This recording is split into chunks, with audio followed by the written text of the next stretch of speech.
कुंडल तिलक चारु उदार अंग विभूषणम् नवकंजलोचन पंचमुख कर पंचपदकं दारुणम्।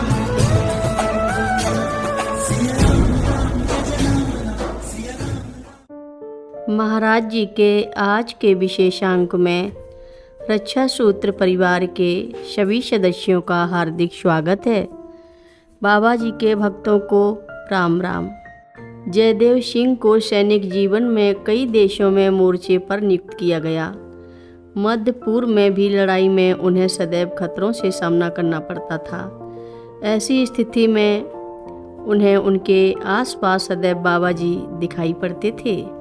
उससे वह एक सच्चे सिपाही की भांति अपने कर्तव्यों का पालन कर सकें। बाबा जी ऐसे समय आते थे जब मुझे उनकी बहुत आवश्यकता रहती थी। एक बार स्थिति अत्यंत भयावह थी।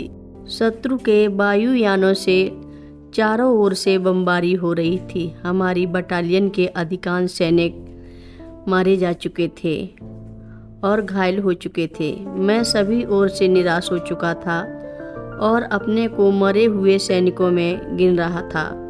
तभी चमत्कार हुआ। मुझे बाबा जी दिखाई पड़े और मुझे मेरी सुरक्षा का आश्वासन दिया और मैं जीवित लौटा। लोग मेरी बात पर विश्वास करें या ना करें, इससे मुझे कोई फर्क नहीं पड़ता है। मैं जितनी अधिक खतरनाक स्थितियों में पड़ता, उतनी ही अधिक मेरी उनकी कृपा में विश्वास दृढ़ होता जाता था और मैं उनकी ही कृपा मानता हूँ, क्योंकि मैं हर बार सुरक्षित वापस आ जाता था। मेरी भगवान में भक्ति दृढ़ होती गई। भगवान अपने भक्तों की कैसे रक्षा करते हैं, यह केवल मुझे मालूम है। मैं क्यों दूसरों की अपेक्षा करूं कि वे मेरी बातों में विश्वास करें। उनके अवकाश ग्रहण के समय बाबा जी ने कहा था कि उन्हें सिर्फ दर्शन मिलेगा। उस समय की यह बहुत आशा और धैर्य के साथ प्रतीक्षा करते रहे थे। अब वह समय आ गया और वह अपने भगवान के समक्ष थे। इससे अधिक उनकी कुछ भी अभिलाषा नहीं थी। सब कुछ उनको प्राप्त हो गया था। वह समय था जब बाबा जी कुछ अपने भक्तों को बुलाकर इसी भौतिक शरीर में दर्शन देना चाहते थे। बाबा जी के कैंची आश्रम से जाने के पश्चात उन लोगों को रोक रखने के लिए कोई नहीं था और जयदेव सिंह अपने गांव लौट आए। वे अपने घर पर इसलिए धैर्यपूर्वक ठहरे रहे क्योंकि बाबा जी ने उन्हें दर्शन देने की प्रतीक्षा की थी, जो कि उन्हें पूर्ण संतोषजनक रूप से प्राप्त हो गई थी।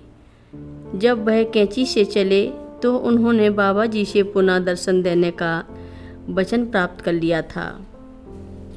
हम स्वयं इसकी कल्पना कर सकते हैं कि बाबा जी का कब और कैसे दर्शन प्राप्त होगा, किंतु जयदेव सिंह इस विश्वास के साथ लौटे कि उन्हें दर्शन प्राप्त होगा और अब भी निश्चय ही धैर्यपूर्वक प्रतीक्षारत होंगे।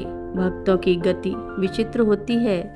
उनका अत्यंत प्रेम आराध्य के प्रति भक्ति, उनका अपने आराध्य के प्रति आभार प्रकट करने की असाधारण क्षमता, अपने आराध्य को भगवत पद प्रदान करने की शक्ति हमारे जैसे साधारण व्यक्तियों के मन को अरुचिकार सी लगती है, किंतु सच्चे भक्त हम उनके विषय में क्या सोचते हैं इसकी चिंता नहीं करते हैं और न हमारी टीका टिप्पणी की परवाह ही करते हैं। वे अपने भगवान से प्राप्त होने वाले आनंद और परमानंद में मगन रहते हैं।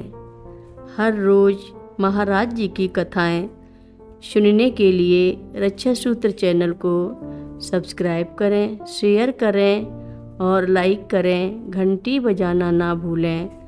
कमेंट बॉक्स में लिख भेजें, जय नीव करोरी बाबा जी महाराज। सभी भक्त मिलकर बोलो, कम्बल ओढ़ने वाले बाबा जी महाराज की जय जय बोलो।